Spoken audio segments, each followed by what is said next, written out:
کیا افغانستان میں بدامنی اور تباہی کا ذمہ دار پاکستان ہے؟ کیا پاک افغان تعلقات سوویت یونین کے افغانستان پر قبضے سے پہلے مثالی تھے؟ ان سوالوں کے جواب ہم اس ویڈیو میں دینے کی کوشش کریں گے۔ ہمارے ملک میں ایک مخصوص طبقہ افغانستان میں تباہی اور بدامنی کا ذمہ دار پاکستان کو ٹھہراتا آیا ہے، اور اس سلسلے میں اکثر 80 اور 90 کی دہائی میں افغانستان میں ہونے والے واقعات کا کثرت سے حوالہ دیا جاتا ہے، لیکن یہی مخصوص طبقہ 80 کی دہائی سے پہلے کے ادوار کا ذکر نہیں کرتا۔ آئیے دیکھتے ہیں ان ادوار میں پاک افغان تعلقات کیسے تھے۔ 1947 میں اقوام متحدہ میں جب پاکستان کی رکنیت کی باری آئی تو دنیا میں صرف ایک ملک ایسا تھا جس نے پاکستان کے رکن بننے کی مخالفت کی، اور وہ ملک افغانستان تھا۔ افغانستان کے اس وقت کے حکمران بادشاہ ظاہر شاہ نے ڈیورنڈ لائن، جو کہ پاک افغان بارڈر بھی کہلاتا ہے، کو ماننے سے نہ صرف انکار کیا بلکہ پاکستان کے خیبر پختونخوا اور بلوچستان کے پشتون علاقوں پر اپنا حق بھی جتایا۔ یہاں پر یہ امر قابل ذکر اور ناقابل فراموش ہے کہ 1947 میں خیبر پختونخوا اور قبائلی علاقوں نے ایک تاریخی ریفرنڈم کی صورت میں بھاری تعداد میں پاکستان میں شمولیت کا فیصلہ کیا تھا، اور پشتونوں نے جناح اور مسلم لیگ کی پاکستان بننے کی کوششوں میں عملاً ساتھ بھی دیا۔ 1947 سے 1963 تک افغان حکومت نے پاکستان میں پے در پے بے جا مداخلت کی اور پشتونستان جیسی تحریکوں کو کھلم کھلا مالی مدد مہیا کی اور اسلحہ بھی فراہم کیا۔ اس سلسلے میں افغانستان کی مدد سے فقیر و فپی نے 1950 میں خود کو پشتونستان کا صدر ڈکلیئر کیا اور ریاست پاکستان کے خلاف اعلان جنگ کیا۔ افغان فضائیہ کے جہازوں نے قبائلی علاقوں میں پشتونستان کی سپورٹ میں پیمفلٹ تک گرائے۔ ستمبر تا اکتوبر 1950 میں افغان آرمی نے بلوچستان کے علاقے دوبندی پر حملہ کر کے قبضہ کیا، جو کہ پاک آرمی نے ایک ہفتے کی دو بدو لڑائی کے بعد واپس لے لیا۔ 1950 سے 51 تک 3 بار افغان لشکروں نے پاکستان کے قبائلی علاقے خیبر ایجنسی پر لشکر کشی کی، اور اس تمام عرصے میں افغان حکومت نے افغان نیشنل ریڈیو کے ذریعے پشتونستان کا پروپیگنڈا جاری رکھا۔ مارچ 1955 میں افغان حکومت نے اپنی بدنیتی کی ایما پر پاکستان کے قندھار اور جلال آباد سفارت خانوں پر حملے کروائے اور پاکستان کے کابل سفارت خانے پر پشتونستان کا جھنڈا لگایا۔ ستمبر 1960 میں افغان فوج اور افغان عسکریت پسندوں نے پاکستان کے قبائلی علاقے باجوڑ پر حملہ کیا۔ یہ حملہ باجوڑی قبائلیوں نے پاک فوج کے SSG کے جوانوں کے ساتھ مل کر ناکام بنا دیا۔ 1960 سے 61 تک افغان حکومت نہ صرف افغانستان سے عسکریت پسندوں کو پاکستان کے قبائلی علاقوں میں انتشار پھیلانے کے لیے بھیجتی رہی بلکہ پراکسی گروپس کی مالی معاونت اور اسلحے کی فراہمی بھی کرتی رہی، اور اس سارے عرصے میں افغانستان کا سرکاری گزٹ پشتونستان کے حوالے سے پروپیگنڈا کرتا رہا اور پشتونستان کا جھنڈا بھی شامل کیا۔ اس گزٹ کے چند صفحے اس ویڈیو میں بھی پیش کیے جا رہے ہیں۔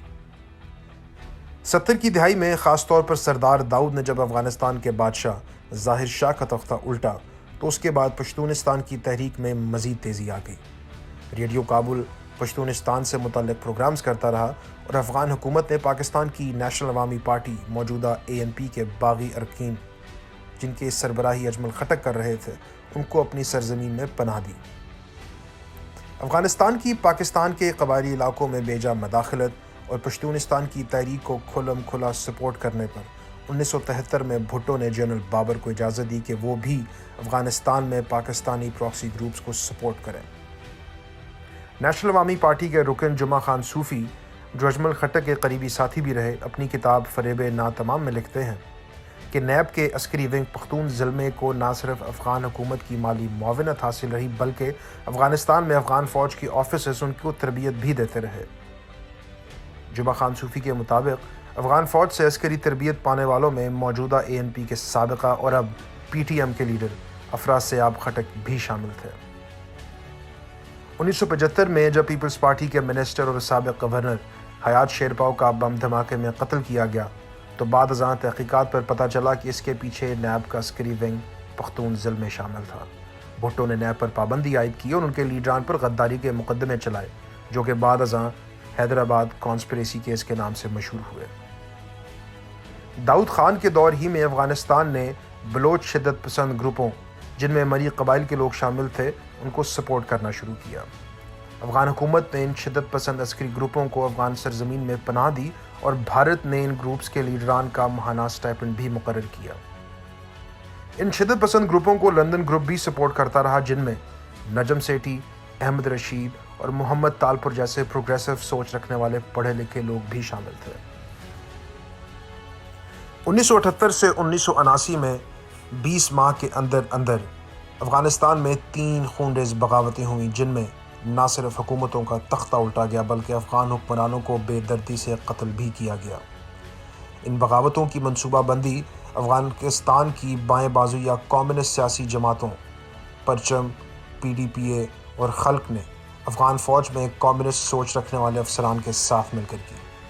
ان بغاوتوں میں ہزاروں معصوم افغان ناحق قتل کر دیے گئے۔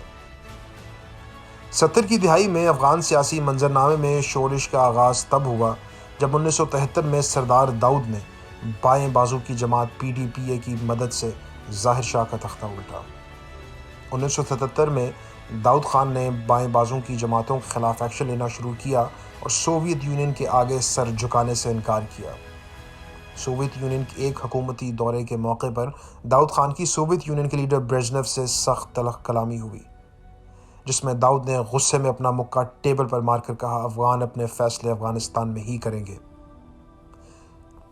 اپریل 1978 کو مارکسسٹ آرمی آفیسرز کی قیادت میں افغان فوج کے کچھ ہم خیال دستوں نے داؤد خان کے صدارتی محل پر دھاوا بول دیا۔ اس حملے میں افغان ایئر فورس بھی استعمال کی گئی اور صدارتی محل پر MiG-21 اور Su-7 طیاروں سے گولیاں برسائی گئیں۔ داؤد خان اور ان کے خاندان، جس میں عورتیں اور بچے شامل تھے، بے دردی سے قتل کر دیے گئے۔ اس بغاوت کو افغانستان کی بائیں بازو کی سیاسی جماعتیں انقلاب ثور کے نام سے یاد کرتی ہیں۔ داؤد خان کو ہٹائے جانے کے بعد سوویت یونین کی ایما پر نور محمد ترکی کو ملک کا سربراہ بنا دیا گیا۔ ترکی نے آتے ساتھ ہی اپوزیشن کو بری طرح کچلنے کی کوشش کی، جس کی وجہ سے کچھ ہی مہینے میں حالات اس قدر خراب ہو گئے کہ ترکی کی حکومت کے خلاف مسلح بغاوت شروع ہو گئی، جس میں افغان فوج بھی شامل تھی۔ سوویت یونین نے افغانستان میں بگڑتی صورتحال کے تناظر میں فیصلہ کیا کہ ترکی کو ہٹا کر حفیظ اللہ امین کو لگایا جائے۔ ستمبر 1979 کو ترکی کو ماسکو بلایا گیا اور جب وہ واپس آئے تو امین نے ترکی کو نظر بند کیا اور گلا گھونٹ کر قتل کر دیا۔ 4 مہینے بعد جب حالات پھر بھی قابو میں نہ آ سکے تو برژنیف نے فیصلہ کیا کہ امین کو بھی ہٹایا جائے۔ اس سلسلے میں KGB کمانڈوز نے صدارتی محل پر ایک بار پھر دھاوا بولا اور یوں افغانستان کے ایک اور صدر کا بے دردی سے قتل کر دیا گیا اور ساتھ ہی سوویت یونین افغانستان میں اپنی فوج بھیج کر ملک پر قابض ہو گئی۔ ہم اس ویڈیو کی اگلی قسط میں تاریخ کے کچھ اور حقائق سے پردہ اٹھائیں گے۔ ہم ان عوامل پر بات کریں گے جنہوں نے طالبان کو عروج بخشا اور اس کی داغ بیل ڈالنے میں پاکستان کا کیا کردار رہا، اور وہ کیا وجوہات تھیں جن کی بنا پر پاکستان نے گلبدین حکمت یار کی بجائے طالبان کی حمایت شروع کی۔ اگر آپ کو یہ معلوماتی ویڈیو پسند آئی تو لائک اور سبسکرائب کرنا مت بھولیں، اور نئی ویڈیوز کی نوٹیفیکیشنز حاصل کرنے کے لیے بیل آئیکن پر کلک کیجیے۔